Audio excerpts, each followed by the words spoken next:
साहब ये एग्रीकल्चर का माफिया आप सोच नहीं सकते। ये जो बेचारे दिन रात मेहनत किसान करता है, सुबह फजर के वक्त उठता है ठंडे पानी में, ये उन्हें ब्लैकमेल करते हैं, खाद ब्लैक करते हैं, कोई नहीं मानता उन्हें जुर्माना कर देते हैं। ये एग्रीकल्चर पे तो वज़ीर आला पंजाब को चाहिए कि ख़ास नज़र रखे।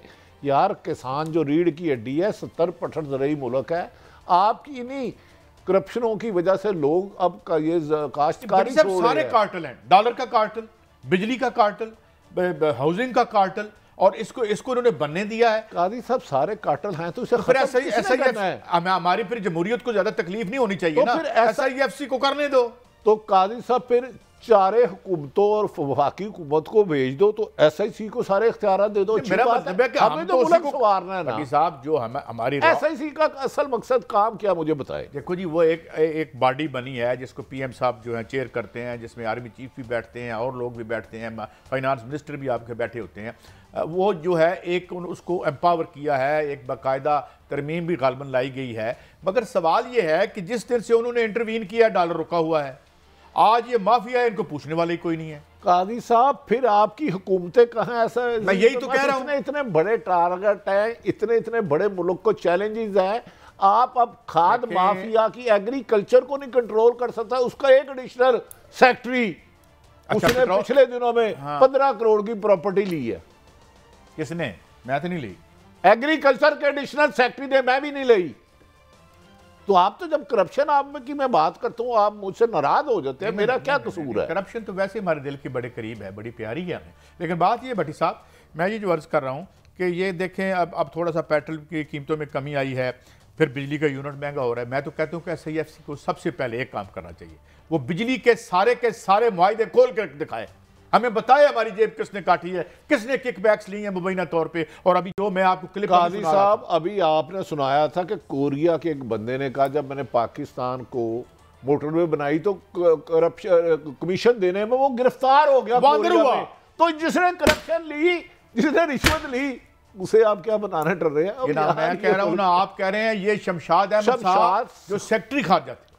तो काजी साहब जब जिस मुल्क में माफिया को, कार्टल्स को करप्शन करने के लिए, लूट माल करने के लिए इजाज़त हो और गरीब आदमी को अपना शनाख्ती कार्ड बनाना मौत पड़ जाए, अपना लाइसेंस बनाना नामुमकिन हो जाए। ये 5.73 ट्रिलियन ये बन गया आपका 5000 यानी 5700।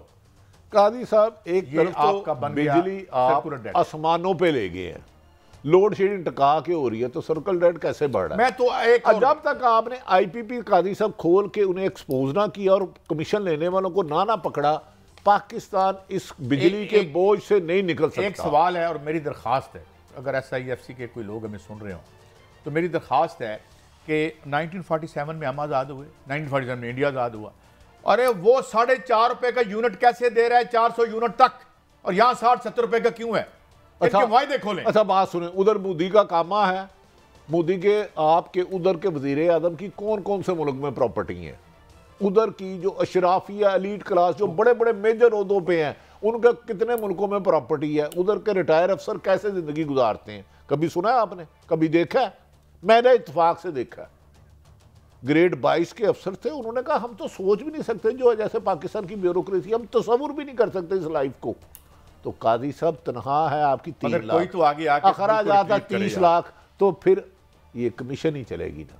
यकीनन अच्छे अफसर भी होंगे, नहीं करप्शन चलती है, अच्छे लोग हैं, लेकिन बदकिस्मती अब तो अच्छे लोग सिफारिशें कराते हैं, हमें साइड पोस्टिंग दे दें, भाई हम इस किसी जुल्म का हिस्सा नहीं बनना चाहते। तो काजी साहब हमें अपने गिरेबानों में। मैं आपको एक और बात बताऊं, मैं एयरवाई में बैठा था, तो वजीर सेहत थे आमिर कियानी साहब, तो उनको लाइन पे लिया, तो मैंने कहा आमिर कियानी साहब, एक बंदा ड्रग रेगुलेटरी अथॉरिटी में शेख अख्तर हुसैन जो खैर से आजकल अंदर हैं, तो मैंने कहा जनाब आप हम प्रोग्राम करके फावे हो गए, खान साहब का दौर था, तो मैं क्या प्रोग्राम कर, नहीं कहते वो तो बहुत अच्छे आदमी है, वो तो बहुत आला आदमी है, उसका क्लिप निकलवा लें। देखें काई साहब, रऊफ क्लासरा साहब अक्सर कहते हैं कि लुटेरा मेरी मर्जी का होना चाहिए। अगर एक कोई बंदा, मैं आपके इस बंदे की नहीं बात कर रहा, एक हराम खा रहा हूँ, लूट रहा है, मुझे हिस्सा दे रहा है, मैं पागल उसको बुरा कहूँ? मैं तो चाहूँगा और अच्छी जगह लगे, मेरा हिस्सा और बढ़े। अब ये 80% ये काम मामूल हो चुका है। नहीं, मुझे एक बात समझाएं भट्टी साहब, मुझे चाहे कोई भी पावर में आए, पिछली गवर्नमेंट में मैं मतलब खान साहब पे बड़ा, तो यही लोग उनके करीब होते हैं, ये चक्कर क्या है? नहीं, अशराफी है। खान साहब का दौर कोई मिसाली दौर नहीं था। मुझे तस्वीरें भेजी किसी वो ने, क्या नाम है उसका, बुजदार करके खरबों का मालक बन गया, एक दिन के लिए गिरफ्तार नहीं हुआ। खुद मरियम नवाज ने कहा ये पैसे खाते हैं, खुद इन्होंने आजकल जो मरियम नवाज साहब जिसको सपोर्ट करती है उसको क्या कहते थे, ये ड्रग सप्लाई करता है। काजी साहब हिस्ट्री बहुत खौफनाक है। ये जो बुजदार साहब की आपने बात की है, जब ये आए थे तो इनकी टैक्स रिटर्न क्या थी, और अब जो उन्होंने असासी सीएम शिप के बाद निकाले हैं वो कितने में? काजी साहब 10 दफा उनको बनाया एंटी करप्शन ने, एक दफा गिरफ्तार नहीं किया। उनके 3 अफसर उनके खिलाफ गवाही दे चुके हैं। जब आप करप्शन के खात्मे की बजाय सियासी वाबस्तगियां तब्दील कराते हैं तो फिर नतायज करप्शन खत्म नहीं होती, बढ़ती है। आपको करप्शन तो शफाफ तरीके से खत्म करा ले यार। नहीं यार, एक और बात है भट्टी साहब जी, क्लोजिंग का वक्त है, दवाई के नाम पे जहर बेचना और फिर उसको प्रोटेक्ट करना, अल्लाह माना लफीज। इससे पहले भी हमने बात की थी, मगर आज प्रोग्राम का वक्त खत्म हुआ। ये रोना हम इसलिए रोते रहते हैं कि इस मुल्क के अवाम को सुख का सांस मिले, कोई भी दे। और इंशाल्लाह अगर 6 रुपये का जो यूनिट है अगला, ये हम किस तरफ जा रहे हैं? ये last straw active back of camel ना हो। ये इलेक्शन आपको भूल जाएंगे अगर अवाम जो है उनकी इतनी तल्ख ज़िंदगी को तल्ख तर कर दिया तो कहीं ये भी last straw active back of camel ना हो। अल्लाह हमें उससे पहले होश के नाखुन दे। प्रोग्राम का वक्त खत्म हुआ, कल फिर मिलेंगे। अल्लाह हाफिज़।